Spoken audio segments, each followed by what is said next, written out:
Hello मित्रांनो, कशा आहात तुम्ही? तर मी आहे रुपालीने तुमचं माझ्या यूट्यूब चॅनलवर स्वागत आहे। आज मी तुमच्यासोबत एक नवीन रेसिपी घेऊन आलेली आहे।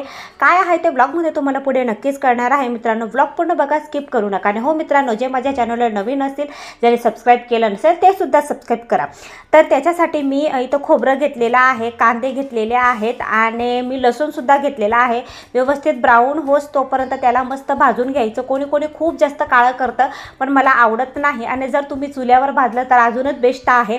मी कढाईमध्ये थोडंसं परतून घेतलेलं आहे आणि जर तुम्ही कोरड्या खोबऱ्याच्या जागेवर ओलं खोबरं पण यूज केलं तरी पण चालेल। माझ्याकडे ओलं खोबरं नव्हतं म्हणून मी कोरडं खोबरं पहिले किसून घेतलं, कारण की अख्खे तुकडे टाकले नाही मित्रांनो ते मिक्सरमधून निघत नाही, नाही ते तुकडे तसेच राहून जातात भाजीमध्ये।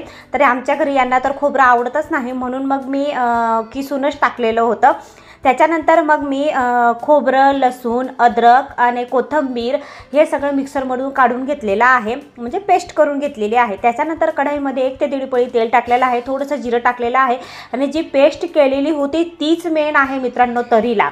तर म्हणून पेस्ट करायच्या वेळेस जसं साहित्य मी सांगितलेलं आहे तेवढं तुम्ही व्यवस्थित वापरा। अद्रक, लसूण, कोथिंबीर, थोडा कढीपत्ता टाकला तरी पण चालेल आणि मी कढीपत्ता सुद्धा वाट्यामध्येच टाकून देते, कारण की असंही आपण कढीपत्ता काढून घेतो पण कढीपत्ता खाल्ला पाहिजे।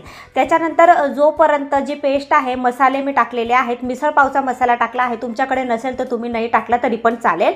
घरगुती आपले काही मसाले आहेत ते याच्यात मी ॲड केलेले आहेत। 1 चमचा आपला लाल तिखट, 1 चमचा मसाला आणि अर्धा चमच्यासारखी हळद मी ॲड केलेली आहे। आणि जोपर्यंत आपण जे मसाले आहेत ते जोपर्यंत त्यांना तेल सुटत नाही कढाईमध्ये तोपर्यंत छान परतून घ्यायचे। त्याच्यानंतरच पाणी टाकायचं आणि मिसळ पाव म्हणजे मिसळला तरी यायलाच पाहिजे। तुम्ही बघू शकता मिसळला खूप छान अशी तरी आलेली होती। त्याच्यानंतर मग मी मटकी मस्त मीठ आणि थोडंसं हळद टाकून तेल टाकून वाफून घेतली मटकी। तर आजचा ब्लॉग तुम्हाला कसा वाटला नक्की सांगा मित्रांनो आणि हो, लाईक शेअर सबस्क्राईब करायला विसरू नका। बाय बाय, भेटूया पुढच्या ब्लॉगमध्ये।